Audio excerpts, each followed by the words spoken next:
monsieur, bonjour et merci d'avoir pris ce rendez-vous de l'information. L'instauration des Vodou Days va-t-elle remplacer la célébration du 10 janvier? La question a été posée au porte-parole du gouvernement à l'issue du Conseil des ministres du mardi dernier.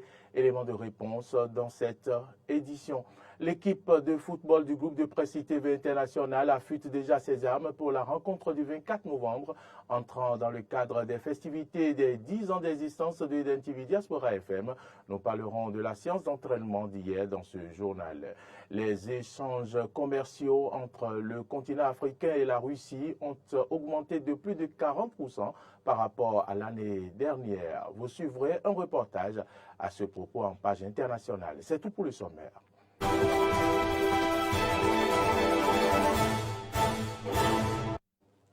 Merci donc à toutes et à tous de nous préférer et bienvenue dans ce journal.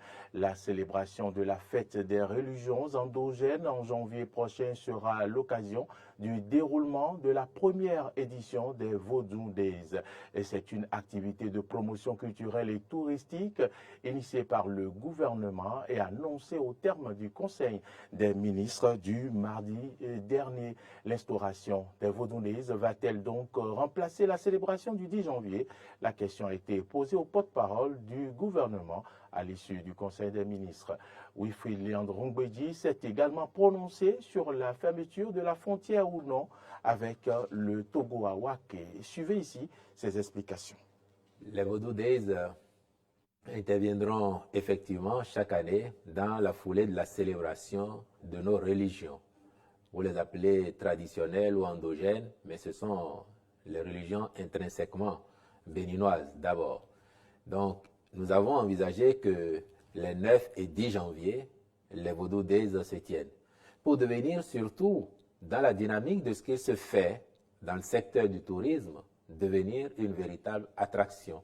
Donc, au-delà de la célébration à laquelle nous sommes déjà habitués, faire en sorte que ce soit un événement majeur. Comme ailleurs, on a tel carnaval, nous voulons que l'occasion de la célébration de nos religions, signe de notre identité, permette également au pays d'avoir davantage de visibilité, de faire venir chez nous nombre de touristes et de favoriser aussi les déplacements à l'interne de Béninois qui apprennent à mieux connaître nos cultures. De tout le temps, Ouida a toujours été l'épicentre de la célébration de la fête des religions traditionnelles chez nous. Les Vodou Days n'empêchent pas qu'à l'occasion du 10 janvier, partout ailleurs dans le pays, des manifestations se tiennent pour commémorer cette célébration. Mais Ouida sera le site sur lequel les Vodou Days vont se dérouler et vous comprendrez bien que si l'on veut en faire une attraction, un rendez-vous qui deviendra permanent, il faut bien le sédentariser quelque part, ce rendez-vous-là, pour lui faire une identité durable. C'est pour ça que, au regard du rôle que joue Ouida dans la célébration ou dans les manifestations liées aux religions traditionnelles, cette ville a été retenue et cela vient par ailleurs conforter tout ce qui se fait déjà, ce qui se met en place à Ouida pour en faire une destination touristique de premier plan sur les années à venir. En réalité, il n'y a pas de fermeture de frontières, comme certains ont pu l'interpréter ou le prétendre. Il y a juste que notre voisin, le Togo, a réalisé de l'autre côté de la frontière, donc sur son territoire, une infrastructure de péage et pesage qui, visiblement, n'est pas très éloignée de la frontière. Je dirais même qui est plutôt très proche de la frontière. Ce qui fait que le rythme de passage des camions de l'autre côté impacte sérieusement leur passage également à notre frontière. De fait, nos services de douane sont obligés de tenir compte de l'évolution du trafic en territoire togolais pour faire passer également progressivement les camions côté béninois. C'est ça qui fait qu'on a observé cette file et nous espérons qu'une optimisation des services de l'autre côté aiderait à améliorer la situation. Cérémonie de décoration des députés de la 9e législature. Ils sont au total 108 à être élevés à divers grades de l'ordre national. Une cérémonie qui s'est tenue en marge de l'ouverture de la deuxième session ordinaire de l'année 2023 ce mardi. Le compte-rendu est fait par Frédéric Essoir-Oumambo. 108 députés, donc tous, sauf le président Louis Vlavonou, ont été reçus dans les divers grades de l'ordre national. Une cérémonie co-présidée d'ailleurs par le président Louis Vlavonou et le vice-grand chancelier de l'ordre national. Selon ce dernier, cette cérémonie revêt deux sens. Deux raisons justifient vos nominations et promotions dans l'ordre national du Bénin. La première émane d'une disposition légale, telle qu'évoquée plus haut.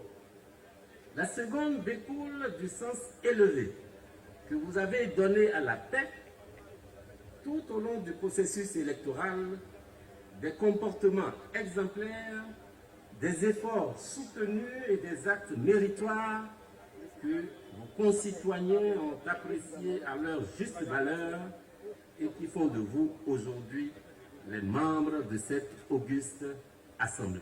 La formule est connue, la rhétorique qui l'accompagne aussi. Et tour à tour, les élus du peuple vont se succéder à la tribune, recevant chacun leur distinction.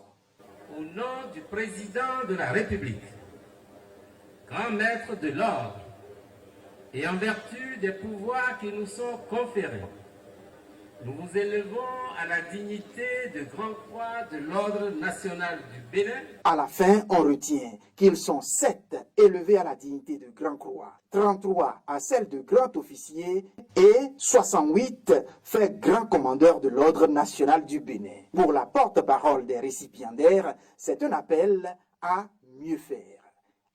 Les distinctions honorifiques apparaissent comme une sorte de gouvernance par les honneurs, en ce qu'elles exercent des effets bienfaisants sur les récipiendaires, suscitent l'émulation dans leur cœur et fortifient leur zèle à faire mieux dans l'intérêt supérieur du plus grand nombre. De ce fait, et au-delà du sentiment indéfinissable qui nous anime en ce moment et qui est un mélange de joie et de fierté, il y a aussi le souci de nous rendre dignes de cette décoration reçue. Parmi les leçons à retenir de cette cérémonie, en guise de conclusion, j'en vois personnellement une que je voudrais partager avec vous. Il s'agit de cette maxime du moraliste français Sébastien Roch-Nicolas de Chapfort du XVIIIe siècle sur la motivation. Jamais on n'a vu marcher ensemble la gloire et le repos. La fin de la cérémonie a combiné photos de famille et liesses entre récipiendaires, parents et amis. Il faut dire qu'au terme de la cérémonie, Nouréni Achadé, président du groupe parlementaire Les Démocrates, a livré ses impressions. Il a profité pour fustiger les agissements du préfet du Zou dernièrement par rapport à une activité des militants du parti Les Démocrates. Suivez-le, il est au micro de Frédéric Essoir-Oumambo. Je voudrais remercier déjà le chef de l'État, le président Patrice Talon, qui a pris le décret qui nous a nommés dans les différents ordres. Et moi, comme grand officier de l'ordre national, je voudrais le féliciter pour ça, même si c'est un droit constitutionnel. Et je pense que il pouvait ne pas prendre le décret, et personne ne lui en voudra, mais il a pris, merci à lui. La cérémonie que nous avons faite aujourd'hui ensemble, cette cérémonie de décoration, ressemble à une cérémonie qui scelle l'unité de cette nation. C'est comme si on est, comme l'a dit le président de l'Assemblée nationale dans l'un de ses propos, comme si nous sommes dans le meilleur du monde possible, dans la meilleure république, une république soudée entre elles. Alors que c'est tout à fait le contraire, tout à fait le contraire. Et il y a un goût d'inachevé, un goût amer derrière tout ce que nous avons fait aujourd'hui, qui ne nous laisse pas nous réjouir quand nous pensons que nous avons des centaines de détenus politiques qui hier ont été appelés à la criette pour renouveler leur mandat de dépôt de 6 mois. Je crois que dans une république, ce n'est pas bien.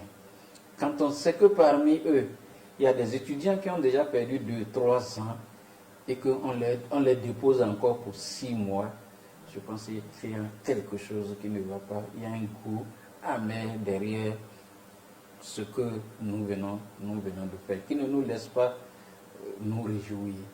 Quand on sait que, également, il y a quelques jours, dans le département du Zo, il y a une indélicatesse du préfet qui empêche un parti bien enregistré, reconnu légalement, qui l'empêche de s'organiser et de faire des manifestations politiques, et qui envoie la police disperser, menacer de les envoyer à la criette. Je crois qu'on ne peut pas se réjouir dans cette république. On ne peut pas se dire que nous sommes en démocratie, on ne peut pas se dire que nous fêtoyons et que nous sommes ensemble. Nous avons l'air d'être dans une république fragmentée, fragilisée. Changeons de registre à présent. Aujourd'hui, 2 novembre, l'Église catholique commémore les défunts, puisque ce jour n'est pas férié. Les parents des défunts profitent du jour de la Toussaint pour se recueillir et prier sur la tombe de leurs parents décédés. Retour donc sur l'ambiance qui a prévalu aux premières heures de ce 1er novembre. C'était hier au cimetière d'Adjagbo avec Arthur Wendo. Vente de bougies, balai de voitures et forte fréquentation dans les allées, recueillement des défunts, la Toussaint donne lieu à une ambiance particulière ici au cimetière d'Adiagbo en ce jour de la Toussaint. Je suis venu ici parce que le 2, c'est souvent un jour de travail et demain c'est un jour de travail. Je n'aurai pas le temps pour venir me recueillir sur la tombe de ma mère et puis des connaissances qui sont déjà inhumées ici. Et donc je profite de l'occasion de ce jour chômé pour venir en même temps saluer leur mémoire et me recueillir sur leur tombe. Précisément, moi je suis venue me recueillir sur la tombe de ma mère et également j'ai des collègues qui sont enterrés ici, donc je vais me recueillir également sur leur tombe. Je suis ici ce matin pour me recueillir sur la tombe de ma maman et de certaines connaissances, en priant sur la tombe, sinon sur les tombes. Contrairement à ce que pourrait penser le commun des mortels, certaines personnes rencontrées ici n'attendent pas forcément ce jour pour honorer leur mort. Bon, moi souvent je demande des messes. En leur honneur, je demande souvent beaucoup de messes parce qu'il paraît qu'avec les messes, ils sont mieux traités là-bas. Donc, c'est ma manière pour moi de les accompagner. Donc, je prie pour eux, mais je demande également des messes en leur nom. Voilà.